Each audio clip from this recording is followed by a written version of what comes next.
আসসালামু আলাইকুম ওয়া রাহমাতুল্লাহ। সম্মানিত ভিউয়ার্স, আজকে হাউজে কাউসার নিয়ে সংক্ষিপ্ত কিছু আলোচনা করার চেষ্টা করব ইনশাআল্লাহ। ইসলামী আকীদায় এটি একটি গুরুত্বপূর্ণ বিষয়, যা মূলত আখিরাতে কিয়ামতের দিন হযরত মুহাম্মদ সাল্লাল্লাহু আলাইহি ওয়াসাল্লামকে আল্লাহ তাআলা যে বিশেষ সম্মান হিসেবে প্রদান করবেন, সে জান্নাতি হাউজ বা পুকুরকে বোঝানো হয়েছে। হাউজ মানে হলো বড় জলধারা বা পুকুর। কাউসার মানে হচ্ছে অগণিত অপরিসীম কল্যাণ ও বরকত। কাউসার বলতে জান্নাতে অবস্থিত একটি বিশেষ নদী বা হাউজ বোঝানো হয়, যার পানি দুধের চেয়েও সাদা, মধুর চেয়েও মিষ্টি এবং সুগন্ধিযুক্ত। এ ব্যাপারে পবিত্র কোরআনের সূরা কাউসারে বর্ণিত হয়েছে, বিসমিল্লাহির রহমানির রহিম, ইন্না আ'তাইনাকাল কাউসার, হে রাসূল, নিশ্চয় আমি আপনাকে কাউসার দান করেছি। কাউসার হাউস এক জিনিস নয়, হাউজের অবস্থান হবে হাশরের মাঠে, যার পানি কাউসারকে সরবরাহ করা হবে। আর কাউসারের অবস্থান হলো জান্নাতে, হাশরের ময়দানে। হাউজ সম্পর্কে রাসূল সাল্লাল্লাহু আলাইহি ওয়াসাল্লাম বলেছেন, জান্নাতের কাউসার ঝর্ণাধারা থেকে পানি এনে হাউজে ঢালা হবে।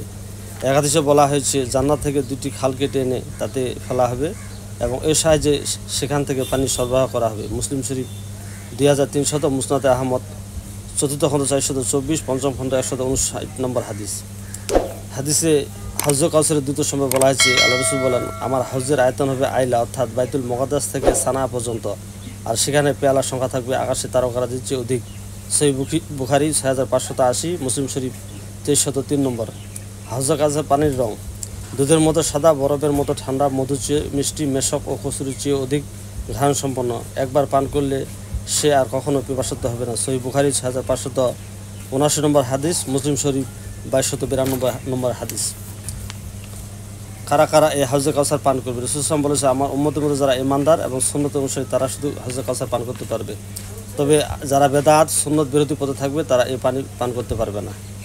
মুসলিম শরীফ 400 নম্বর হাদিস, মুসনাদে আহমদ 3য় খণ্ড 120 নম্বর হাদিস। হাউজে কাউসার একটি আল্লাহ পাক রব্বুল আলামিনের খাস নিয়ামত, যেটা রাসূল সাল্লাল্লাহু আলাইহি ওয়াসাল্লামকে দান করানো হয়েছে। এটু যারা ইমানদার তারা শুধু ভোগ করতে পারবে, আর যারা বেদাত গোমরাহির সাথে পথভ্রষ্টের সাথে যারা জড়িত, তাদেরকে হাউজে কাউসারে পানি পান করানো হবে না। আমরা সবাই দোয়া করি যেন আল্লাহ পাক রব্বুল আলামিন রাসূলের হাতে আমাদের সবাইকে হাউজে কাউসারে পানি পান করে কলিজা ঠান্ডা করে সবাইকে জান্নাত নসিব করে। সবাই বলে আল্লাহুম্মা আমিন। আজ এই পর্যন্তই, আশা করি আপনারা উপকৃত হবেন। সামনে নতুন কোনো টপিকস নিয়ে আপনাদের সাথে আলোচনা করার চেষ্টা করব, এই আশায় এখানে শেষ করছি। সবাইকে ধন্যবাদ। আল্লাহ হাফেজ।